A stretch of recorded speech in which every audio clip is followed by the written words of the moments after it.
राजकुमारी चंद्रकला का खौफ इतना बढ़ गया था कि जब भी वह अपनी सवारी लेकर निकलती, लोग अपने घरों में दुबक जाते और खिड़कियां दरवाजे बंद कर लेते। वह कभी नौजवान पुरुष को देखना पसंद नहीं करती थी। एक दिन चंद्रकला ने अपने सिपाहियों की कुछ टुकड़ी ली और शिकार पर जाने का मन बनाया। चलते चलते वह एक घने जंगल में जा पहुंची। पूरा दिन जंगल में घूमने के बाद भी उसे कोई शिकार नहीं मिला। जैसे जैसे दिन ढल रहा था, उसका गुस्सा और अधिक बढ़ता जा रहा था। एक सिपाही ने चंद्रकला से कहा, यदि आपकी आज्ञा हो तो अब हमें घर चलना चाहिए। परंतु चंद्रकला के पास कोई दूसरा रास्ता भी तो नहीं था। फिर वे खाली हाथ ही जंगल से घर लौटने लगे कि तभी एक गडरिया युवक अपनी 100 भेड़ों के साथ उसी रास्ते से गुजर रहा था। पूरे रास्ते में भेड़ें देखकर एक सिपाही ने गडरिया से कहा, तू अपनी भेड़ों को रास्ते से हटा। घबराए हुए गडरिया ने हाथ जोड़कर कहा, महाराज, यदि दूसरा रास्ता होता तो मैं अपनी भेड़ों को शीघ्र ही हटा लेता, परंतु एक ही रास्ता होने के कारण मैं अपनी भेड़ों को नहीं हटा सकता। यह बात जब चंद्रकला के कानों तक पहुंची तो उसे बहुत गुस्सा आया और उसने गडरिया को बंदी बनाने का आदेश दे दिया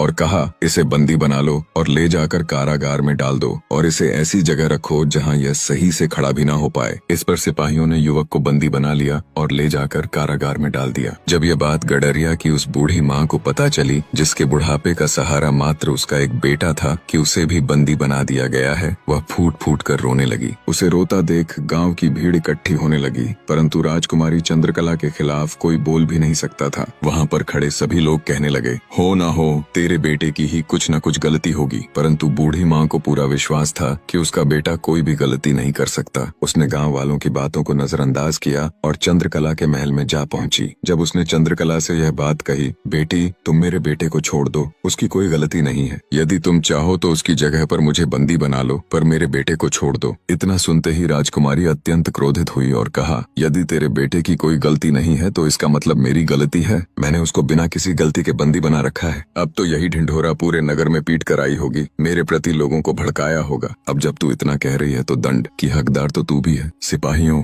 इसे ले जाओ और इसे तब तक कोड़े लगाओ जब तक यह अधमरी न हो जाए। परंतु उनमें से एक सिपाही समझदार था। उसे उस बूढ़ी महिला पर दया आ गई और उसने उसे मारना उचित नहीं समझा और चुपके से छोड़ दिया। वह तुरंत वहां से चल दी और कई दिनों के बाद वह राजा विक्रमादित्य के राज्य में जा पहुंची। जो भी उसके साथ बीती थी वह सब उसने राजा विक्रमादित्य के सामने कह सुनाई। विक्रमादित्य ने कहा, हे माता, आप चिंता न करें, आप यहीं मेरे अतिथि गृह में मेहमान बनकर रहें और मैं जा रहा हूँ आपके बेटे को लेने, और जब तक मैं उसे छुड़ा नहीं लूंगा तब तक मैं भी वापस नहीं आऊंगा। इतना कहकर विक्रमादित्य वहां से चल दिए और द्वार पर जाते ही एक दरबारी से कहा, जाओ जाकर अपनी राजकुमारी चंद्रकला से कह दो उससे मिलने राजा विक्रमादित्य आए हैं। दरबारी ने जैसे ही विक्रमादित्य का नाम सुना वह भागा और राजकुमारी से कहा, द्वार पर एक व्यक्ति आए